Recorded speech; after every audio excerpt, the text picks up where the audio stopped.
하나님께서 우리에게 주시는 말씀은 룻기 4장 1절로 8절까지 말씀입니다. 룻기 4장 1절로 8절까지 말씀 우리 한 목소리로 읽겠습니다. 시작. 보아스가 성문으로 올라가서 거기에 앉아 있더니 마침 보아스가 말하던 기업 물을 자가 지나가는지라. 보아스가 그에게 이르되 아무개여 이리로 와서 앉으라 하니 그가 와서 앉음에 보아스가 그 성읍 장로 10명을 청하여 이르되 당신들은 여기에 앉으라 하니 그들이 앉음에 보아스가 그 기업 물을 자에게 이르되 모압 지방에서 돌아온 나오미가 우리 형제 엘리멜렉의 소유지를 팔려 함으로 내가 여기 앉은 이들과 내 백성의 장로들 앞에서 그것을 사라고 내게 말하여 알게 하려 하였노라. 만일 내가 물으려면 물으려니와 만일 내가 물으지 아니하려거든 내게 구하여 알게 하라. 내 다음은 나요 그 외에는 물을 자가 없느니라 하니 그가 이르되 내가 물으리라 하는지라. 보아스가 이르되 내가 나오미의 손에서 그 밭을 사는 날에 곧 죽은 자의 아내 모압 여인 룻에게서 사서 그 죽은 자의 기업을 그의 이름으로 세워야 할지니라 하니 그 기업 물을 자가 이르되 나는 내 기업에 손해가 있을까 하여 나를 위하여 물으지 못하노니 내가 물을 것을 내가 물으라. 나는 물으지 못하겠노라 하는지라. 옛적 이스라엘 중에는 모든 것을 물으거나 교환하는 일을 확정하기 위하여 사람이 그의 신을 벗어 그의 이웃에게 주더니 그것이 이스라엘 중에 증명하는 전례가 된지라. 이에 그 기업 물을 자가 보아스에게 이르되 내가 너를 위하여 사라 하고 그 신을 벗느니라. 아멘. 하나님 아버지, 말씀 앞에 서오니 친히 말씀하여 주시고 듣게 하시고 내 말씀 되게 하시고 삶으로 실천하게 하여 주옵소서. 예수님의 이름으로 기도합니다. 아멘. 우리는 지난 시간에 이미 이 룻기 이야기가 신데렐라 이야기거나 한 사적인 이야기가 아님을 살펴봤습니다.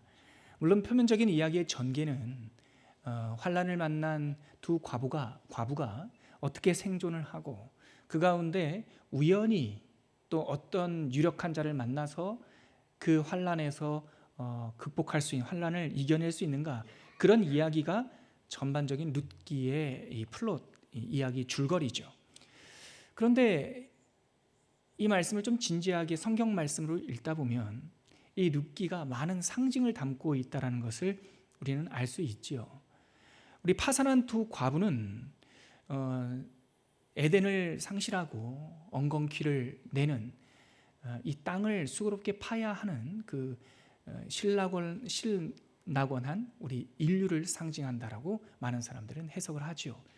그리고 이 파산한 사람들을 돌보고 다시 생명을 얻게 하는 그 유력한 기업 물을 자 이 보아스는 유대인들이 옛적부터 기다리는 우리의 이 모든 아픔과 이 절망을 이기시고 우리에게 새로운 생명을 주실 이 메시아를 상징한다라고 많은 사람들은 해석을 하고 믿어왔습니다. 그래서 유대인들, 우리 크리스찬뿐만 아니라 유대인들은 이 룻기를 오순절날 읽었습니다. 요즘도 제가 책을 통해서 읽은 바로는 디아스포라 유대인들이라고 하죠. 흩어져 사는 유대인들이 오순절 절기가 되면 그 집에서 모여 예배를 드리며 이 올라이트를 한대요. 밤을 새면서 룻기를 읽고 음식을 먹고 하나님의 사랑을 이야기한다고 하더군요. 그런데 그 중에 하나님이 보내신 메시아가 예수님임을 믿는 사람들의 이 그룹이 있는데 그 사람들을 메시아닉 주라고 부릅니다. 메시아닉 주, 예수님을 메시아로 믿고 그의 재림을 우리처럼 똑같이 그의 예수님의 재림을 기다리는 유대인, 그 중에 한 여인이 쓴 이 책을 제가 몇 주 전부터 읽었는데 그 책에 보니까 그 사람들이 유대인으로 있을 때, 예수를 모를 때 마치 한쪽 눈으로만, 구약 성경이라고 하는 한쪽 눈으로만 봤을 때도 이 룻기가 일반적인 그런 사적인 이야기가 아니라 하나님의 구원 이야기임을 알았는데 예수를 만나고 신약과 구약의 두 눈으로 룻기를 보니까 완벽한 하나님의 구원 이야기가 바로 룻기라는 거죠. 우리가 지난주에 확인을 했습니다. 그래서 이 룻기에는 여러 가지 상징을 통하여 하나의 주제를 반복적으로 얘기하고 있어요. 그게 뭐냐면 헤세드입니다. 헤세드, 히브리어인데 우리 룻기에는 헤세드가 3번 나옵니다. 1장, 2장, 3장에 3번 나오는데 1장에는 나오미가 며느리들에게 너희들이 나를 선대한 것처럼 하나님이 너희를 선대하기를 원한다 할 때 이 헤세드라는 단어가 쓰였습니다. 1장 8절에 보면 여호와께서 너희를 선대하시기를 원하며 할 때 이 선대라고 번역된 단어가 헤세드입니다. 2장에서는요 2장 20절에 보면 나오미가 자기 며느리 룻을 이삭 줍게 해준 것만으로도 감사한데 이 이방 여인을 식탁에 초대한 보아스의 그 은혜, 그 이야기를 전해 듣고 참 큰 은혜를 입었구나라고 말하면서 2장 20절에 보면 나오미가 자기 며느리에게 이르되 그가 누굽니까? 보아스죠. 보아스가 여호와께로부터 복받기를 원하노라. 그가 살아있는 자와 죽은 자에게 은혜 베풀기를 그치지 아니하였도다 하고 여기서 은혜라고 번역된 단어가 동일하게 헤세드입니다. 그리고 3장에도 한 번 더 나와요. 그 구절이 어디냐면 3장 10절입니다. 3장 10절. 아주 미련한 계획이었죠. 나오미의. 그리고 룻의 위험한 행동이었죠. 여자들이 들어갈 수 없는 타작마당에 들어가서 보아스의 발치 이불을 들고 누운 다음에 보아스가 놀라서 누구냐? 물으니 룻은 당신의 여종 룻입니다. 당신의 옷자락을 펴서 나를 덮으소서 하고 나서 이제 보아스가 룻을 알아보고 하는 말이 2장 10절인데 보아스가 이렇게 얘기하죠. 청혼을 하는 룻에게 보아스가 이르되 내 딸아 여호와께서 너에게 복 주시기를 원하노라. 네가 가난하건 부하건 젊은 자를 따르지 아니하였으므로 네가 베푼 뭐가? 인애가 처음보다 나중이 더하도다 할 때 여기서 인애라는 말이 헤세드입니다. 헤세드. 그러니까 헤세드라고 하는 단어를 이 룻기에서 반복적으로 전해주고 있는데 콕 집어서 말하고 있는 각 장에 한 절씩 3번에도 처음에는 선대, 두 번째는 은혜, 세 번째는 인애 이렇게 다르게 번역할 정도로 이 헤세드라고 하는 말은 좀 더 넓고 다양하고 깊은 의미를 담고 있어요. 그런데 이 헤세드, 은혜라고 하는 것은 중요한 주제이지만 결론은 아니에요. 이 은혜를 통해서 무슨 결론으로 향하고 있는가라는 거죠. 은혜라고 하는 것은 우리를 비유컨대 우리를 어디로 인도하는 배와 같아요. 배 타는 게 목적이 아니지 않습니까? 배는 필수적인 것이지만 배를 타면 어딘가에 항구에 가야 되는 거죠. 목적지에. 이 은혜라고 하는 물이 흐른다라고 하는 것은 이 은혜를 통해서 어디론가 가는 거예요. 자, 1장에서는 헤세드, 선대를 통해서 이 하나님의 선대를 통해서 룻이 무슨 결단을 내립니까? 여호와 하나님과 그의 시어머니 나오미를 붙쫓겠다라고 하는 결단을 내린 거죠. 2장에서는 이 하나님의 헤세드를 통해서 이방 여인, 아무런 자격이 없는 여인이 밭에서 이삭을 줍고 그것도 22리터나 되는 큰 양에 떨어뜨려 줬으니까 헤세드 떨어뜨려 줬으니까 죽게 되죠. 그래서 은혜를 입게 되는 거고요. 3장에 오니까 아주 제가 다시 말씀드립니다. 미련한 계획과 위험한 행동을 했지만 이 보아스는 그 밤에 마치 창기를 대하듯이 룻을 대하지 않고 아주 거룩하게 돌보아주는 사랑을 입지요. 자, 헤세드를 통해서 하나님을 부지중에 쫓게 되고 헤세드를 통해서 왕의 주인의 식탁에 초대받는 은혜를 입고 헤세드를 통해서 사랑을 받되 거룩한 사랑을 받는 거죠. 자, 그럼 결국 이 사랑, 이 헤세드는 무엇을 향해서? 구원을 향해서 흘러가더라는 거예요. 오늘 우리가 읽은 4장, 룻기 4장 말씀은 룻기가 말하는 구원 이야기의 정점입니다. 그 구원 이야기, 구원이란 말은 나오지 않아요. 그러나 이 구원을 의미하는 사건이 나오는데 바로 그것이 고엘 사건이에요. 고엘 사건은 우리가 잘 아는 기업 무르는 사건. 여러분, 여호와 하나님과 시어머니를 붙쫓는 것은 누구에게 일어난 일입니까? 룻에게 일어난 일이에요. 룻과 나오미. 식탁에 초대된 그 이삭을 죽고 식탁에 초대되는 일은 어디서 일어난 일입니까? 타작마당에서 다른 사람들이 다 보는 데서 일어난 사건이었어요. 자, 그러면 보아스와 룻이, 다시 말해서 보아스가 룻을 거룩하게 사랑하는 그 상황은, 그 사건은 어디서 일어났어요? 타작마당 밤에 아무도 보지 않는 룻과, 그러나 룻과 보아스는 아는 그 은밀한 사건이었죠. 자, 이제 4장에서 나타나는 헤세드 사건은 고엘 사건인데, 이것은 룻은 모르는 사건이에요. 하나님의 신부로 영접받게 되는 앞으로 룻은 모르는 사건이고, 누가 주도하는 사건입니까? 이제 4장은 보아스가 주도하는 사건이에요. 보아스는 누구를 상징한다고요? 메시아 그리스도를 상징하는 거예요. 그러니까 지금까지 1장, 2장, 3장도 헤세드가 흐르긴 흘렀지만 그 헤세드가 완전하진 않지만 우리들의 삶의 영역에서, 망명지에서, 텃밭에서, 타작마당에서 이렇게 이루어졌지만, 이제 4장에서는 메시아를 상징하는 예수님께서, 메시아를 상징하는 보아스가 주도하는 헤세드 사건이 일어나는 거예요. 바로 고엘이죠. 왜 그렇습니까? 그 밤에 그 일이 끝났을 때 나오미가 아주 의미심장한 말을 했죠. 우리 3장 18절 같이 한번 읽어볼까요? 3장 18절 시작. 이에 시어머니가 이르되 내 딸아, 이 사건이 어떻게 될지 알기까지 앉아있으라. 그 사람이 오늘 이 일을 성취하기 전에는 쉬지 아니하리라 하니라. 보아스를 만났다는 이야기를 듣고, 보아스가 룻에게 우선순위자가 있지만 그 우선순위자가 너를 고엘해주면 좋지만, 구원해주면 좋지만, 만약에 그가 고엘하기를 거부한다면 차선인 내가, 두 번째로 나타날 내가 너를 구원하리라, 고엘하리라라고 맹세를 받았단 말이죠. 이 맹세를 받은 룻은 안식할 수가 있는 거예요. 그 일이 이루어지기 전에 안식이라는 것은요, 언약을 받으면 안식할 수 있는 거예요.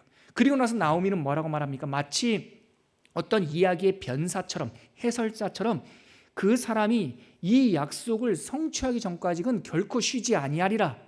이것도 굉장한 상징을 담고 있는 고백입니다.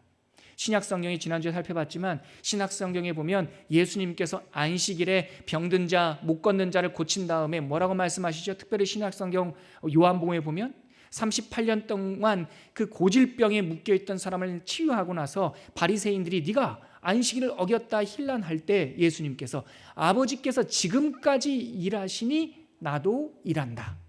안식일은 인자가 주인이다.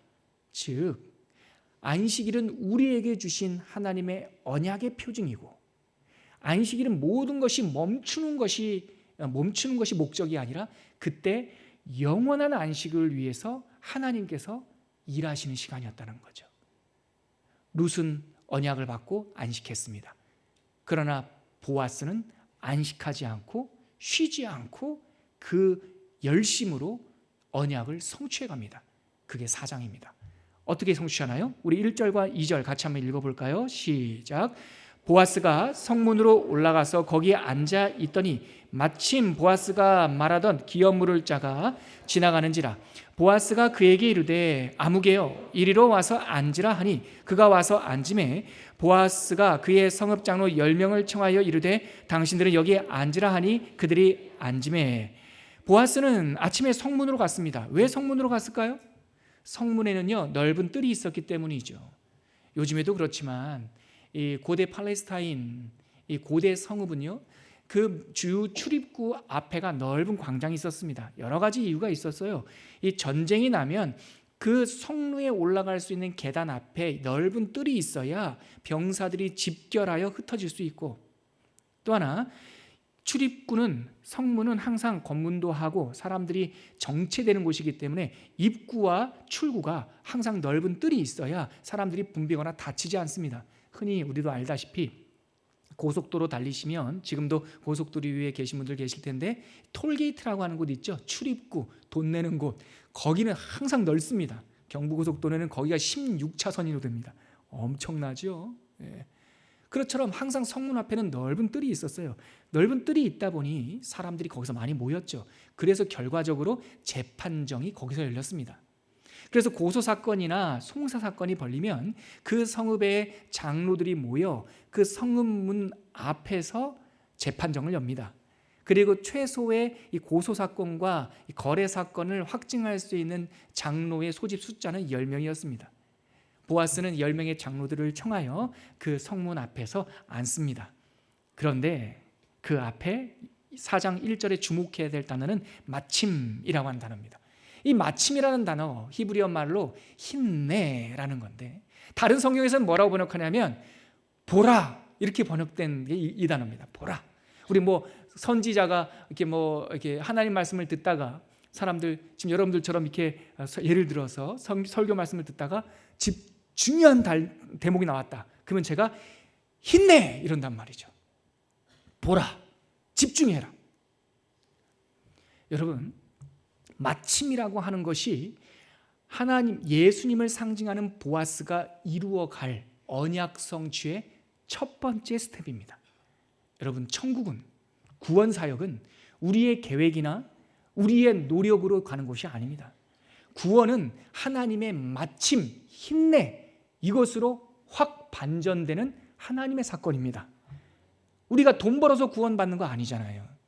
우리가 공부해서 구원받는 거 아니잖아요. 공로 쌓아서 구원받는 거 더더욱 아니에요. 우리 어렸을 때 부르는 그 찬송가처럼 돈으로도 못 가고 힘으로도 못 가고 이뻐도 못 가고 그 찬송가 가사는 뭐라고 되어 있습니까? 거듭나야 가는 곳이라고 되어 있어요. 누가 우리를 거듭나게 합니까? 오직 예수 그리스도. 예수님을 향한 믿음만이 우리를 구원하게 거듭나게 하는 거죠. 믿으시죠? 진짜 이건 아멘인 겁니다.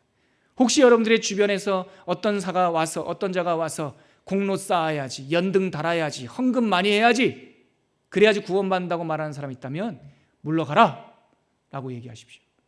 우리 주님께서 내놓으신 구원의 그 서정, 구원의 길의 첫 대목은 우리의 계획이나 우리의 노력이 아니라 마침이라고 하는 하나님의 역전케 하시는 은혜, 그것이 바로 우리를 구원과 고엘 사건으로 인도하는 것이죠.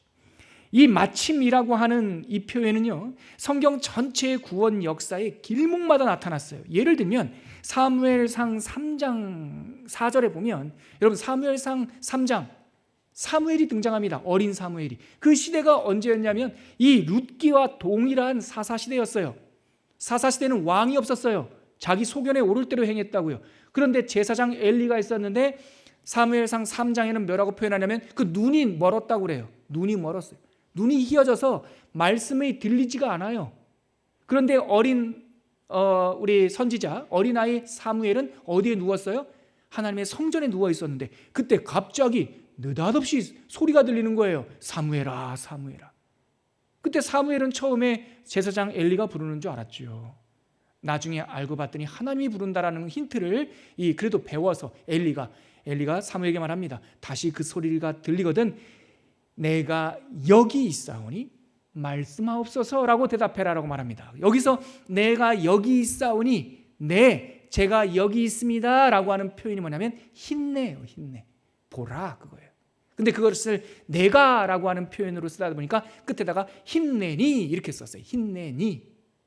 여러분, 이 보라라고 하는 역전케 하신 하나님의 이 전환은 그냥 의미 없이 흘러가는 소리를 나에게 주시는 메시지로 듣게 하는 기적이에요. 여러분, 많은 소리들이 흘러갑니다. 초원아라고 불러요. 노목사라고 하나님께서 불러요. 이 시대에는 하나님께서 곳곳에서 일어나는 지진과 기근과 전쟁과 요한계시록에 있는 표현이죠. 전염병과 싸움과 다툼과 갈라짐과 이런 것을 통하여 하나님께서 계속 우리들에게 지금 말씀하세요. 잘못 들었나 봐 하면 그냥 자는 거예요. 잘못 들었네. 시대가 세상이 원래 그렇지 뭐 하고 흘러들어가는. 제가 살면서 가장 망측하게 들었던 말이 그거예요. 어떤 사람이 죄를 범했어요. 죄를 범하면 어떻게 하면 됩니까? 회개하면 되는데 죄를 범하고 났는데 뭐라고 말하냐면 인간인지라. 누가 그런 걸 알려줬어요? 인간이면 그런 죄를 짓는다라고 누가 알려줬어요? 인간은 그런 죄를 짓지 않아요. 하나님의 형상대로 창조받은 사람들은 그렇게 하지 않아요. 죄가 들어와서 그렇게 한 거예요. 누가 인간인지라고 말합니까?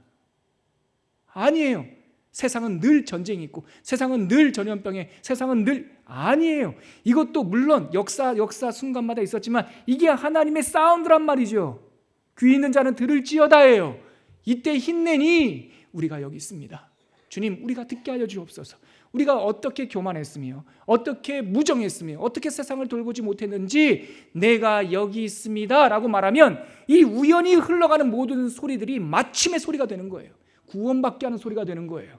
또 사무엘상 16장 11절에 보면 다윗이라는 사람이 나오잖아요. 그 사람은 막내예요. 기록을 하지 않아요. 그 이름이 나오지 않아요. 그래서 첫째서부터 7제까지 형들이 사무엘 앞에서 기름 부음 받기 위해서 줄 서 있을 때 그 다윗은 양치고 있었어요.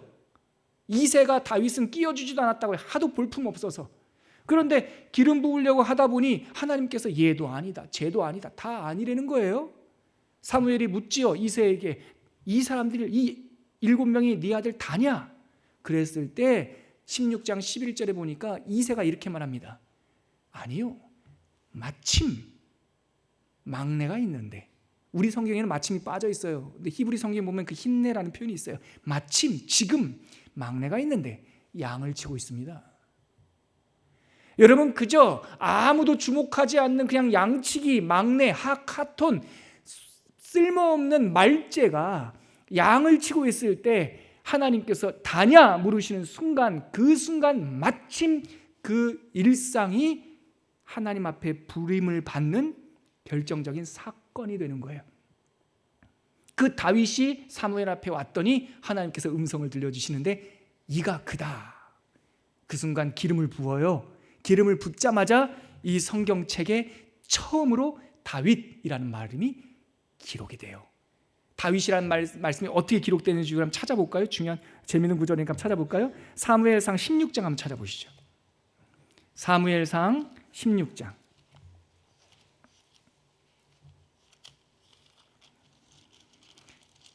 16장 11절에 그를 불러왔고, 자, 다윗이라는 이름이 처음 기록되는 게 16장 13절입니다. 우리 같이 한번 사무엘상 16장 13절 읽겠습니다. 시작.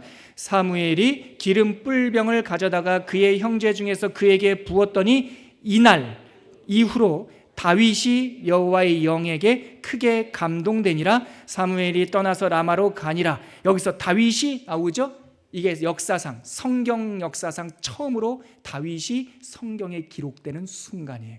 이 전까지는 그냥 막내, 양치기, 말재. 근데 기록되는 순간 뭐라 그래요? 성령이 이날, 그날 이후로 성령이 다윗에게 감동되었다. 이게 바로 마침이에요, 마침. 이사야도 마찬가지죠. 이사야 6장에 보면 우시아 왕이 죽던 때에 나라가 기틀부터 흔들려서 나라가 위기였어요. 근데 이사야가 성전 안에 들어가서 하나님을 만납니다. 그리고 하나님께서 제단 숯불로 그의 입을 정결케 하시고, 그리고 나서 하늘에서 소리가 들리는데 누가 나를 위하여 갈고, 누가 이 세상을 살릴고, 누가 나를 위하여 이 죽어가는 세상에 갈고 할 때, 그때 이사야가 정결케 된 입술로 뭐라고 고백합니까? 힘내니 내가 여기 있사오니. 우리말로는 이렇게 길지만 히브리어 원어 성경에서는 힘내니 내가 여기 있사오니, 이 한마디로 하나님의 탄식이 그의 사명이 되는 거예요. 여러분, 탄식이들이 있을 수 있어요. 어려움이 있을 수 있죠. 그러나 그 탄식이 내가 하나님께서 우리를 향하여 마침 하는 순간에 그것이 나의 사명으로 나가는 거죠. 그래서 이사야가 열방을 구원하는 선지자 사역이 그날부터 시작이 되는 거죠. 여러분, 메시아를 상징하는 보아스가 그의 열심으로 이 고엘을 이루기 위하여 성문 앞에 섰을 때 첫 번째 고엘 사건은, 그의 헤세드의 완성이라고 할 수 있는 고엘 사건은 어떻게 시작된다고요? 우연을 가장한 필연, 하나님의 마침이라고 하는 이 은혜의 손길로 시작이 되더라는 거예요. 마침 그 사람이 지나가, 마침. 그래서 일로 와서 앉으라 하고 앞에 앉았어요. 그러고 나서 보아스가 그 사람에게 설명을 합니다. 설명하는 이야기, 오늘 본문으로 다시 한번 가볼까요? 이 기업 물을 고엘에 대해서 우선권자인 사람에게 설명하는데, 먼저 3절과 4절 같이 읽겠습니다. 시작. 보아스가 그 기업 물을 자에게 이르되 모압 지방에서 돌아온 나오미가 우리 형제 엘리멜렉의 소유지를 팔려 함으로 내가 여기에 앉은 이들과 내 백성의 장로들 앞에서 그것을 사라고 내게 말하여 알게 하려 하였노라. 만일 내가 물으려면 물으려니와 만일 내가 물으지 아니하려거든 내게 구하여 알게 하라. 내 다음은 나요 그 외에는 물을 자가 없느니라 하니 그가 이르되 내가 물으리라 하는지라. 보아스가 이 사람에게 여차여차 얘기합니다. 엘리멜렉의 기업에 상속자가 없으니 물으겠는고, 다시 말해서 받겠는고 물으니까 이 사람은 계산이 빠른 것 같아요. 좀 생각해 보더니 받겠다 이렇게 얘기합니다. 왜냐하면 신명기 고엘 율법에 따르면 상속자가 없을 경우 그 부인이라도 있으면 부인을 통하여 아들을 낳게 해야 되는 것이 의무였지만, 그 부인이 여차여차해서 아무도 상속할 사람이 없을 경우 그것은 그 고엘을 할 그 사람의 소유가 된다라고 되어 있거든요. 물려줄 사람이 없으니까. 그래서 이 사람은 나오미 엘리멜렉 물으지요 이런 거예요. 덜컹. 근데 보아스가 물은다고? 저는 약간 당황한 듯한 느낌이 들더라고요. 그렇다, 아니 그러니까 들어봐 하면서 5절 이야기를 또 합니다. 5절과 6절 같이 읽겠습니다. 시작. 보아스가 이르되 네가 나오미의 손에서 그 밭을 사는 날에 곧 죽은 자의 아내 모압 여인 룻에게서 사서 그 죽은 자의 기업을 그의 이름으로 세워야 할지니라 하니, 여기 보세요. 이 말이 뭐냐면 사겠다고? 나오미를 통해서 밭을 산다면 그의 며느리 룻도 사야 돼, 그 말입니다. 룻으로부터 사서라는 뜻이 이 밭의 소유가 룻이라는 뜻이 아니라, 메시지 성경에는 이 구절을 이렇게 번역을 해놨는데 좀 더 의미 전달이 잘 돼요. 제가 읽어드릴게요. 그대가 나오미한테서 그 밭을 받을 때는 우리 죽은 형제의 아내 룻도 함께 받아야 하고 그 과부 사이에서 자녀를 낳아 그 집의 유산을 그의 이름으로 그 아들에게 물려주어야 하오. 그리고 이 사람이 이제 당황한 거죠. 상속자가 없는 줄 알았는데 룻을 받으라고? 거기서 아들을 낳게 해야 된다고? 그리고 그 아들의 이름으로, 엘리멜렉의 이름으로 재산을 물려줘야 된다고? 다시 계산기가 막 돌아가죠. 그래서 6절에 이 우선권자는 이렇게 말합니다. 같이 읽겠습니다. 시작. 그 기업 물을 자가 이르되 나는 내 기업에 손해가 있을까 하여 나를 위하여 물으지 못하노니 내가 물을 것을 네가 물으라. 나는 물으지 못하겠노라 하는지라. 포기합니다. 근데 포기하는 이 사람의 말이 참 고약합니다. 뭐라고 말하냐면 나는 내 기업에 손해가 있을까 하여 나를 위하여 물으지 못하겠노라. 완전히 고약한 표현이고, 이 하나님의 율법 말씀을 완전히 거꾸로 해석한 겁니다. 고엘이라고 하는 것은 이 물을 자를 위해서 있는 법이 아닙니다. 이 우선권자는 고엘이 아니어도 기업도 있고 후손도 있는 거 아닙니까? 고엘이라고 하는 것은 하나님의 헤세드를 담기 위한 하나의 약속이고, 모든 소망이 끊어진 형제를 돌보라고, 형제를 위해서 해놓은 것이 고엘인데, 이 자의 입에서 나오는 말은 나를 위하여 내가 물을 수 없겠노라. 네가 물러라 이러는 거죠. 왜요? 이것을 받는다고 한다면 내 이름이 아니라 엘리멜렉 저 가문의 이름으로 물려줘야 되기 때문에 내 것이 안 된다, 그 말이죠. 이 사람은 형제의 이름을 보존해 주기를 거절했습니다. 형제의 이름을 사기를 거절했어요. 잃어버리고 단절된 형제 가문의 이름을 지켜주기를 거절했다고요. 그런데요, 기가 막힌 반전이 여기 한 번 더 일어납니다. 형제의 이름, 엘리멜렉 가문의 이름을 보존하기를 거절한 이 사람, 성경에는 그의 이름을 이렇게 말합니다. 아무개. 그게 4장 1절에 나오는 보아스가 그에게 이르되 아무개여 라고 부르는 그겁니다. 다시 말해서 룻기는 이름에 민감하죠. 룻기는 이 하나님의 구원 사건 이야기에서 형제를 보존하고 형제의 이름을 지켜주기를 거절한 이 우선권자의 이름을 지워버립니다. 이 아무개여, 한국말로는 세 마디지만 이게 히브리어로는요 펠로니 알모니라고 하는 표현인데, 이게 제가 찾아보니까 성경 구약성경 전체 딱 3번 나오는데요, 이게 무슨 뉘앙스냐면 이게 딱히 없어요. 이게 어중이 떠중이 개 이런 거예요. 거의 몰라서 이렇게 했을까요? 보아스가 이 사람의 이름을 몰라서 아무개 이렇게 표현할까요? 아니요, 알지요. 이 사람이 우선권자인지도 알고 이 사람이 어디 사는지도 알고 다 알아요. 그런데 의도적으로 성경은 이 사람의 이름을 싹 지워버려요. 여러분, 형제의 이름을 보존하기를 거절하는 그 우선권자 고엘의 당사자의 이름이 성경에서 싹 지워져서 펠로니 알모니, 어중이 떠중이가 돼버린 거예요. 여기서 우리는 하나님의 헤세드의 완성인 이 고엘, 기업 무르는 사건의 두 번째 의미를 알 수 있어요. 기업 무른다는 것이 무엇입니까? 우리의 이름을 회복시켜 주시는 사건이에요. 이 세상의 모든 사람을 이름을 잃어버렸어요. 정체성을 잃어버렸어요. 내가 하나님의 자녀임을 잃어버렸어요. 그래서 기껏해야 물질의 종, 기껏해야 바로의 종, 세상 권력의 종, 세상 쾌락의 종으로 살아요. 근데 하나님께서 우리들에게 오셔서 우리를 뭐라고 말씀하시냐면 베드로전서 2장에 보면 너희는 거룩한 나라, 나의 소유된 백성, 왕같은 제사장이라고 하는 우리들의 이름을 찾아주시는 거예요. 찾아주시는 거예요. 그래서 성경에는요, 그 이름에 대한 표현이 너무 많이 나와요. 이 구원 사건 얘기할 때마다 이름이 꼭 나와요. 이사야서에 보면 뭐라고 나옵니까? 내가 너의 이름을 뭐 하겠고 손바닥에 새겼다라는 거예요. 손바닥에. 예수님의 손바닥에 뭐가 있어요? 못자국이 있잖아요.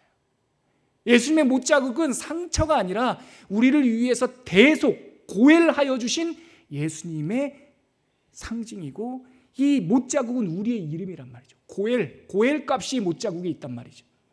그리고 요한계시록 3장 5절에 보면 뭐라고 말합니까? 이기는 자는, 이러한 환난과 어려움 가운데서 이기는 자는 이와 같이 흰 옷을 입을 것이요, 내가, 예수님께서 말씀하십니다, 내가 그 이름을 생명책에서 결코 지우지 아니하리라. 뭐를? 이름을 회복시켜 주는 거예요. 출애굽기 33장 17절에 보면 광야 백성, 특별히 32장에서 무슨 짓을 합니까? 금송아지 사건 일으켰던 그 백성들에게 하나님께서 뭐라고 말합니까? 내가 너를 이름으로도 알고 있다, 이렇게 말해요. 하나님께서 우리 이름을 기억하신단 말이죠. 그런데요, 예수님 마태복음 7장에 보면 예수님께서 이런 이야기를 해요. 너희들이 나중에 천국 앞에 갈 것이다. 천국 앞에 가가지고 많은 사람들이 나한테 말하겠지. 주여, 주여. 우리가 주의 이름으로 병자도 고치고 선지자 노릇도 하고 죽은 자도 살리고 별짓 다 했습니다. 그때 예수님께서 뭐라고 말합니까? 내가 너희를, 우리 문장에서는 너희들이라고 되어 있지만 사실 거기 이름을, 문맥을 보면, 평행법적 문맥을 보면 내가 너희 이름을 도무지 알지 못하노니 불법을 행하는 자야 떠나가라. 천국 갔는데 주님께서 우리 이름 모르신다는 거예요. 우리가 아무리 예수 이름 주여 주여 하면서 거들먹거려도 우리 안에 예수님의 그 하나님의 신부된 삶을 살지 못하면 하나님께서 우리 이름 모르신다는 거예요. 구원이란 무엇입니까? 고엘이란 무엇입니까? 우리의 이름을 되찾아 주시는 사건, 이것이 고엘이었다는 거죠. 이름. 자, 끝으로 구원 사건, 고엘 사건이라는 것이 무엇입니까? 우리 7절과 8절 같이 한번 읽어볼까요? 시작. 옛적 이스라엘 중에는 모든 것을 무르거나 교환하는 일을 확정하기 사람이 그의 신을 벗어 그의 이웃에게 주더니 그것이 이스라엘 중에 증명하는 전례가 된지라. 이게 신명기 25장에 나오는, 지난주에 제가 기업 물을 자 본문 읽어드렸던 그 본문인데, 이게 그겁니다. 형제가 이름을 잃어버리거든, 가업을 이어갈 사람이 없거든, 이 수혼제, 형수, 그의 며느리 혹은 그의 부인을 맞이하여 아들을 낳게 하고 이름을 이어가게 하라라고 하는 이 고엘법이 나오면서, 그런데 만약 그 사람이 그 의무를 다하지 않겠다고 말한다면 너희들은 가서 그의 신을 벗기고 그 여인은 그의 앞에 가서 얼굴에 침을 뱉고 신발 벗김을 당한 자라고 부르라. 이게 바로 그거예요. 자기 의무를 다하지 않으면 자유인, 신발을 신으면 자유인이고 신발을 벗기면 종입니다. 신발을 벗겼다라고 하는 것은 자기 의지대로 살 수 없다라고 하는 상징인데, 여기서 말하는 신발을 벗겼다는 건 너는 뭐에 묶여 있구나, 너는 자유인이 아니구나, 너는 자유케 하는 하나님께 속한 자가 아니라 다른 거에 속한 자구나라고 하는 상징이죠. 그리고 그의 얼굴에 침을 뱉습니다. 너는 인격적 대우를 받을 사람이 아니구나. 지금 이러한 전례가 있었는데 자기가 무르지 못하겠다고 했던 이 아무개, 어중이, 떠중이, 펠로니 알모니는 어떤 결정을 내릴까요? 이어지는 마지막 8절입니다. 같이 읽어볼게요. 시작. 이에 그 기업물을 자가 보아스에게 이르되 내가 너를 위하여 사라 하고 그의 신을 던지라. 신을 벗어서 툭 던지고 가는 거예요. 여러분, 세상은 이래요. 세상은 우리한테 다 줄 것 같고요. 세상은 우리가 자기들에게 이익이 되면 마치 뭐라도 다 줄 것 같은, 그래서 당장 사겠다고 그래요. 근데 세상은 우리 이름을 회복시켜주지 않습니다. 우리의 영원을, 우리의 천국을 약속하지 않습니다. 고작 해야 이 땅에서의 쾌락일 뿐입니다. 근데 영원을 얘기하면 세상은 우리를 담을 수가 없지요. 근데 이 펠로니, 알모니, 어중이, 떠중이가 하는 말이 참 의미가 있어요. 네가 너를 위하여 뭐하라? 살아라는 거예요. 여기서 고엘로 상징되는 구원 사건, 헤세드의 정점, 이 구원 사건의 세 번째 의미가 나옵니다. 구원 사건은 예수께서 우리를 사신 사건이에요. 대속하신 사건이에요. 대속이라는 말이 구원이에요. 대신 속하였다, 대신 갚아주셨다라는 뜻이에요. 이름을 찾은 사람들, 우리의 왕같은 제사장, 거룩한 나라, 그의 소유된 백성이 된 사람들은 결국은 어떤 사람들입니까? 예수님께 속한 사람들인 거예요. 그러므로 예수님께 속한 우리들은 이 세상을 믿지 않아요. 이 세상에 소망을 두지 않아요. 예수님께 믿음을 드리고 예수님을 소망하는 사람들이 우리들이에요. 세 번째, 고엘 사건의 의미는 무엇이다? 이름을 찾은 우리들이 예수님을 소망하며 또한 예수님께 믿음을 두며 우리의 소망을 예수님께 두는 그런 사람들이야말로 구원받은 사람들이다. 그러므로 이 세상에 여러 묶는 것, 우리를 묶어두려고 하는 것으로부터 우리가 자유를 누리는 것이죠. 끝으로 이 대목을, 이 주제를 설명하는 베드로전서 1장 18절부터 21절까지 말씀을 읽고 우리가 함께 기도할까요? 베드로전서 신약성경 찾아보시죠. 베드로전서 1장 18절부터 21절까지에 보면 우리를 대속하신 그 예수님의 고엘의 의미가 무엇인지 이 베드로 사도의 편지 안에 잘 담겨 있습니다. 베드로전서 1장 18절로 21절 우리 천천히 함께 읽겠습니다. 시작. 너희가 알거니와 너희 조상이 물려준 헛된 행실에서 대속함을 받은 것은 조상이 물려준 헛된 행실, 이 죄와 오염에서 우리가 대속을 받았다는 겁니다. 그 다음이요. 시작.